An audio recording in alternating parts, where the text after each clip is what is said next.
the summer that I was 10. Can it be that there was only one summer that I was 10? It must have been a long one then. Each day I'd go out to choose a fresh horse from my stable, which was a willow grove down by the old canal. I'd go on my 2 bare feet, but when with my brother's jackknife I'd cut me a long limber horse, with a good thick knob for the head, and I'd peel him slick and clean, except for a few leaves for the tail. I'd catch my brother's belt around his head for a rein, and I'd straddle and canter him fast, up the grass bank to the path.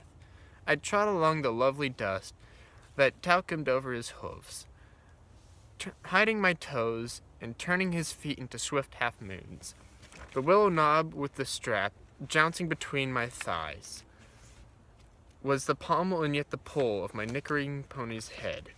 My head and my neck were mine, yet they were shaped like a horse. My hair flopped to the side like the mane of a horse in the wind, my forelocks swinging in my eyes, my neck arched and I snorted. I shied and skittered and reared. I stopped and raised my knee, and pawed at the ground and quivered. My teeth bared as we wheeled, and I swished through the dust again. I was the horse and the rider.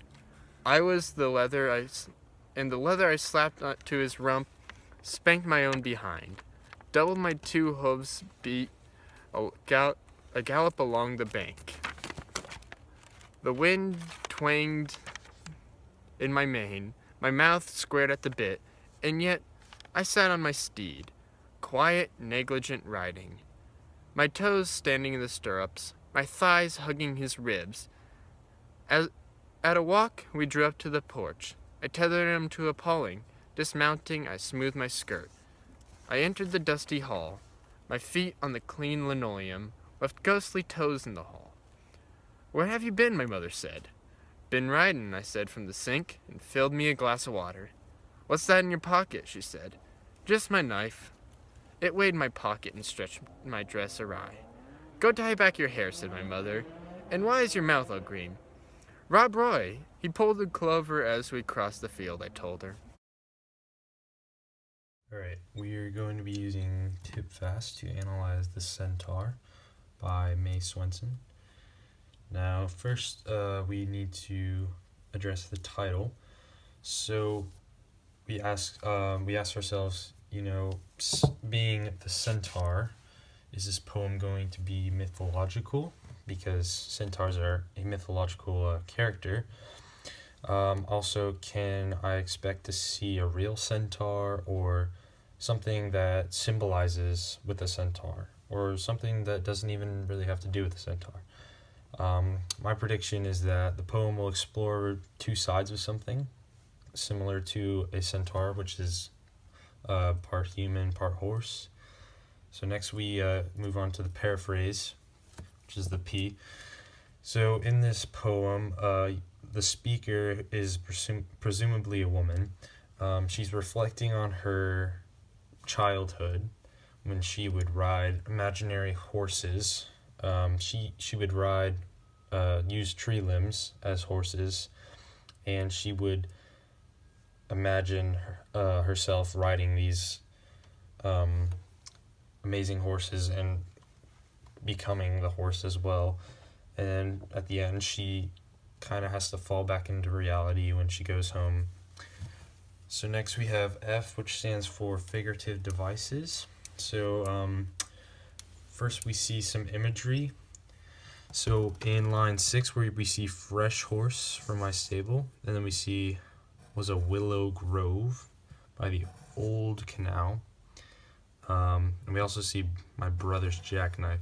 Now, these 4 lines right here, they all kind of are related to the childhood imagination that the speaker has, because she's imagining like that she has a stable with all these horses and a willow grove, and it's like a childlike imagination of what she wanted.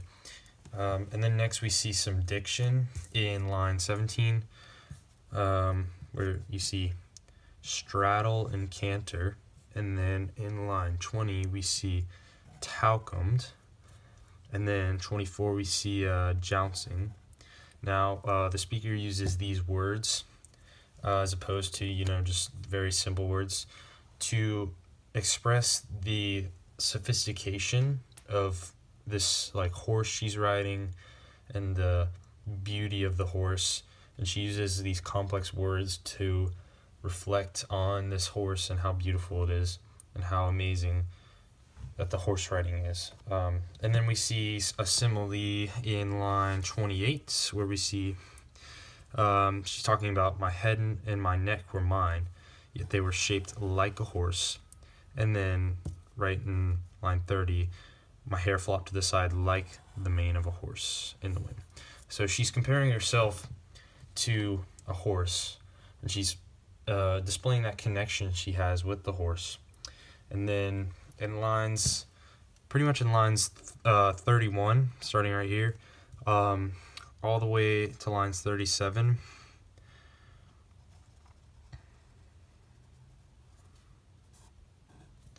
we see that she's kind of, the speaker's kind of talking as though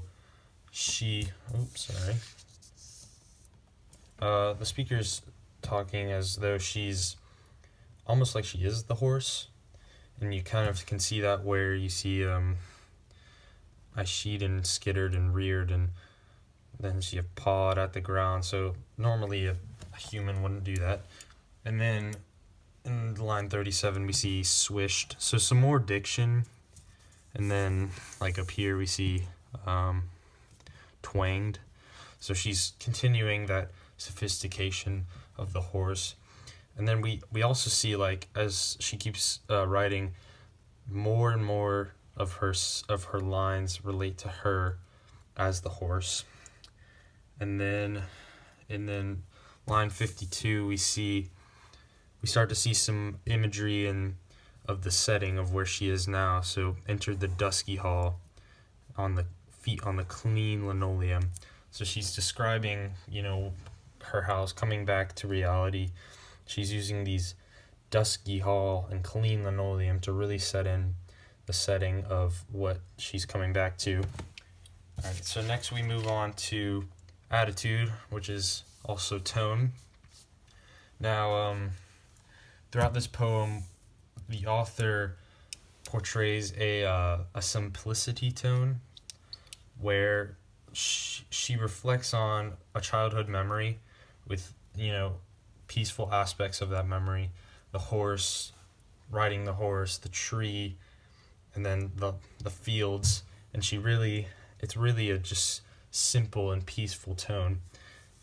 And then the big shift we see happens in line 28 and 29, right where we see like over here. So around line 29, we see the speaker, as I said earlier, begin to act as though they were the horse. And in line 28, we see one word in particular, yet, which is a very important word because it indicates that the speaker is connected to the horse and to herself, where she says, my head and my neck were mine, yet they were shaped like a horse. And then she's beginning to act as though if she were the horse herself, and she was still human. Now, after reading through this whole poem, the perception of the title is a lot different because, well, not necessarily, but you now understand the Centaur. You understand what it means because the speaker is like a centaur in that she is human and she acts as if she's part horse. So she has a connection to both sides, and also like a centaur does. A centaur is part human and part horse. Not exactly part human, part horse, but she is alive in both of those. And then for the last T, we have theme. And after reading through this, we can say that the theme, a big theme is mostly that if you engulf yourself in childhood imagination, you become something more than yourself, as she became more than herself as she turned into a horse. Well, not really turned into a horse, but if you let yourself imagine, then you can pretty much be whoever you want or become something that's not typical. So, thank you.